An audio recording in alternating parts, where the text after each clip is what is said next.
Assalamualaikum dan selamat datang ke channel Mak Don sekali lagi dengan aku Mak Don. Dan hari ni kita akan sembang tentang 3 series yang akan tamat pada tahun 2021.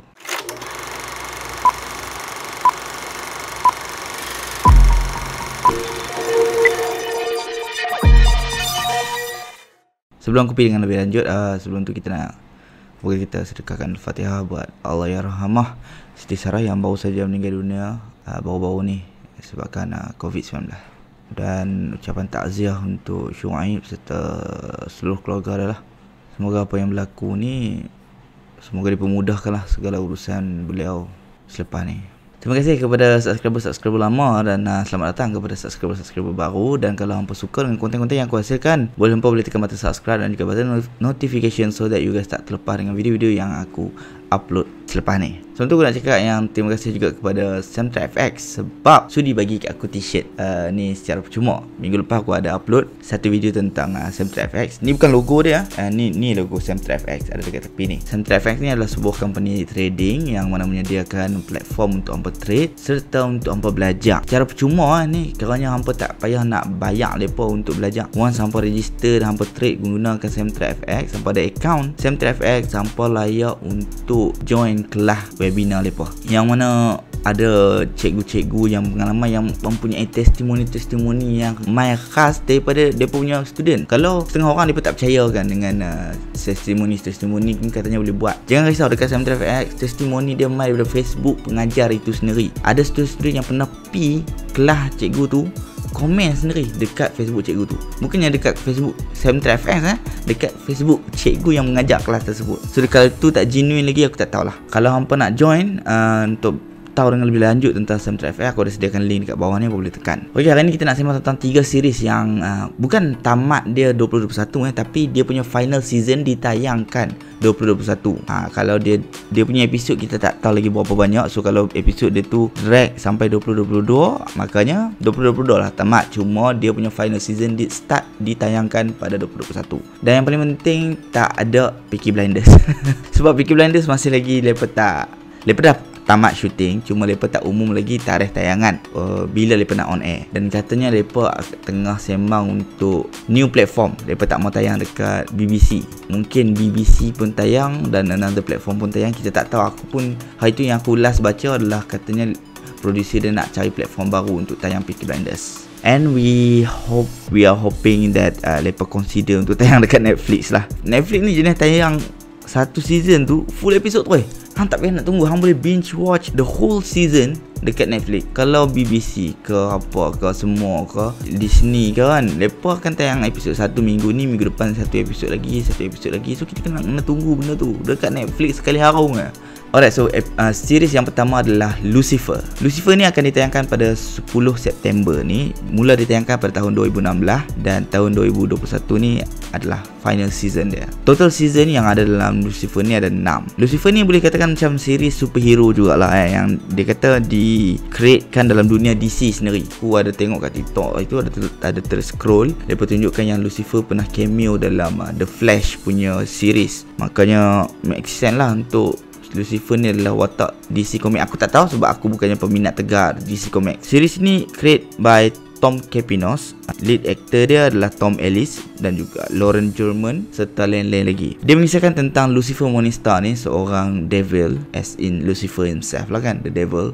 Dia dah penat jaga neraka. Jadi dia ambil keputusan untuk turun ke bumi dan lepak macam vacation dekat bumi ni. But apa yang jadi lepas tu, secara tidak sengaja dia menjadi seorang detektif sebab dia nak siasat tentang kes pembunuhan salah seorang orang yang rapat dengan dia. Sebab Lucifer ni dia ada kelebihan dia adalah grant wish. Siapa-siapa je yang mai jumpa dia, kalau ada orang tu ada berkenan nak jadi someone kan, jadi apa-apa kan, dia akan mai jumpa Lucifer dan beritahu Lucifer akan perkenan. Cuma lepa ada hutang lah dengan Lucifer, macam soul for a soul or something, aku tak tahu, aku lupa. So bila dia nak siasat pasal kematian tu, dia berjumpa dengan detektif Chloe ni lah. Bila dia jumpa detektif Chloe ni, dia macam ada connection dengan detektif ni. Dia ada something yang happen, yang tu akan menyebabkan mereka akan go through banyak benda selepas tu. So total aku dah tonton hari tu, aku dah tonton sampai habis season 5 dah actually, sampai apa yang Lucifer tu sendiri jadi. Dan baru-baru ni dia ada keluarkan poster final season 6 10 September dengan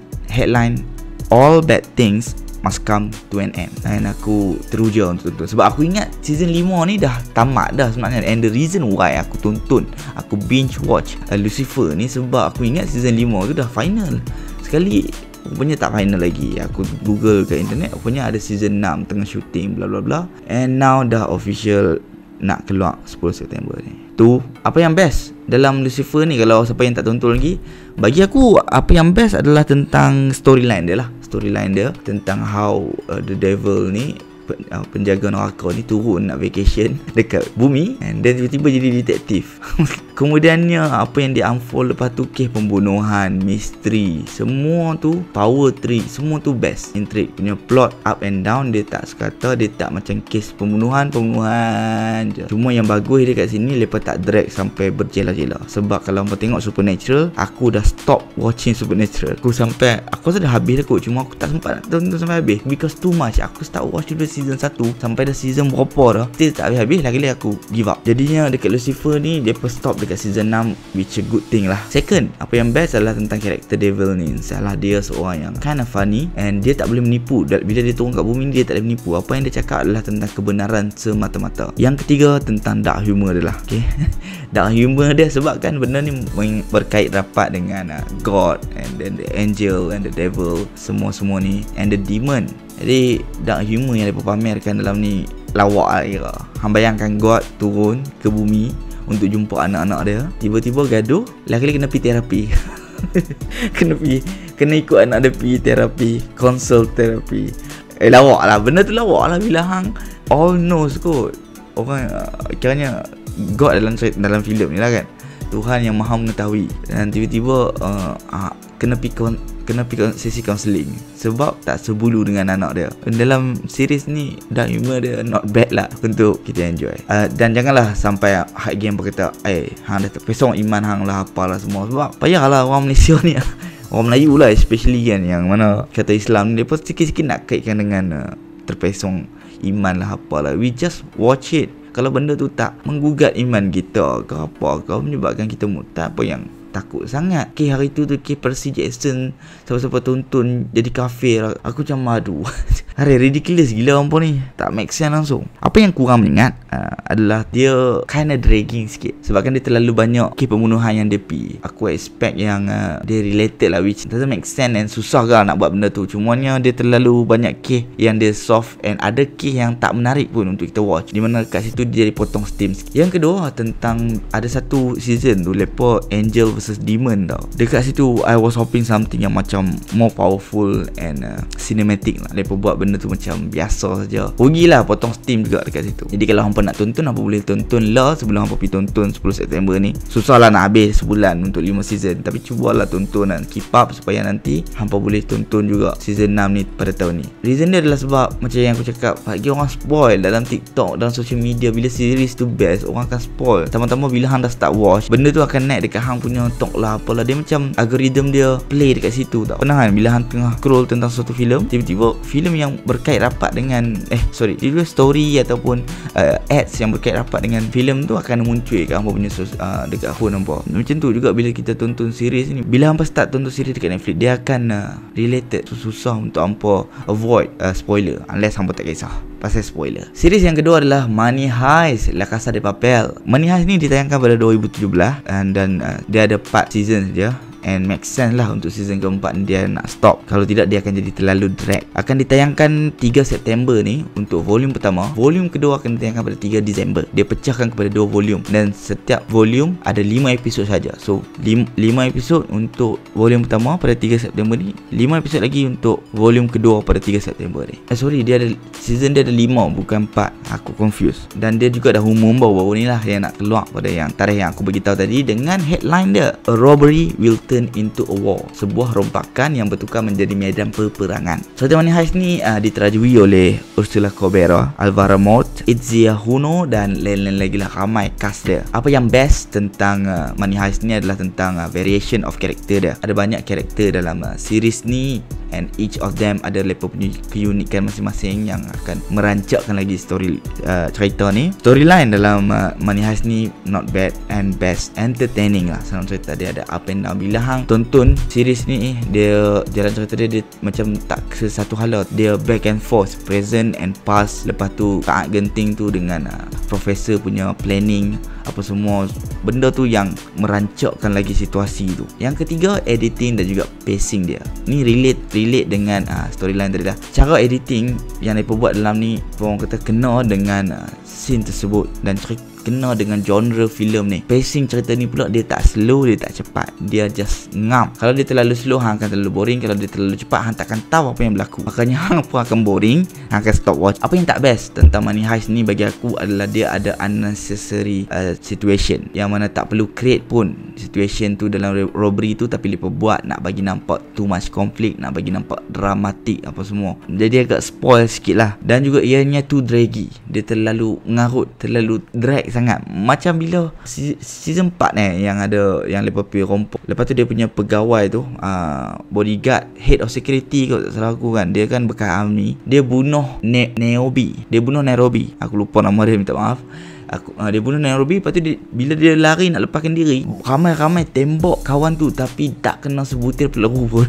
Jadi macam ada scene yang macam semata-mata nak drag, bagi panjang and bagi tense saja, sampai create something like that. Jadi itu yang agak kurang menyengat sikit lah. Dan series yang ketiga yang akan tamat, tapi series ni dia akan drag sampai 2022 sebab dia banyak episod, iaitu Brooklyn Nine-Nine yang diterbitkan pada tahun 2013 dan akan tayangkan final season dia pada tahun 2021 dengan headline dia One Last Ride, sebuah NBC sitcom diterajui oleh Andy Samberg, Melissa Fumero, Stephanie Beatrice dan lain-lain lagi lah. Total season dia ada 8. Dia ada konflik pada season ke-6 kot yang mana mereka nak ditamat kan, tapi sebabkan fan dah mula bersuara, mereka teruskan juga sampai season ke-8 yang akan menjadi final season untuk Brooklyn Nine-Nine. Apa yang best tentang Brooklyn Nine-Nine ni, of course lah, mereka punya komedi, mereka punya variation of character. Setiap karakter dalam ni punya keunikan masing-masing dan juga lawak yang tersendiri. Dia punya jokes and setup, macam mana mereka set up joke tu pada awalnya ni akan related dengan kat hujungnya. Ada kes-kes yang menarik. Macam contoh ada satu episod tu tentang doktor tu, dia adalah seorang killer dan mereka interrogate dia. The whole episode tentang mereka interrogate doktor tu saja. Itu pun best. Dan kiranya ada kes-kes mereka yang menarik dan juga lawak at the same time. Yang keberapa dah aku tak ingat, acting. Semua dalam ni memang mengarut, lawak and memang best lah untuk kita enjoy tentang kisah Nine-Nine ni. Brooklyn Nine-Nine ni adalah tentang sebuah presin Nine-Nine NYPD, tentang how mereka solve case, tentang mereka punya unit tu sendirilah. The whole season dia dipenuhi dengan slapstick, dengan bad jokes, dengan karakter-karakter yang weird semua ni. Tadi apa yang best? Apa yang tak best adalah tentang character development dia. Dia macam kalau hang tonton 8 season ni, dia macam sekata je, dia tak ada something yang grow dalam karakter dia tu. Dia hanya grow dari segi relationship apa semua tu je. Cuma dari segi individually, how they change themselves tu, how they develop themselves tu yang tak berapa nak nampak sangat dalam Brooklyn Nine-Nine ni. Still kalau hampa nak tonton, ia sebuah komedi series yang orang kata bisa memenuhi masalah hampa dan bisa keep hampa entertain during lockdown ni lah. So itu 3 series yang akan ditayangkan. Final season dia akan ditayangkan pada tahun 2021 ni. Terima kasih sebab tonton. Jangan lupa jaga diri, jaga kesihatan. Kita jumpa lagi next video. Bye bye.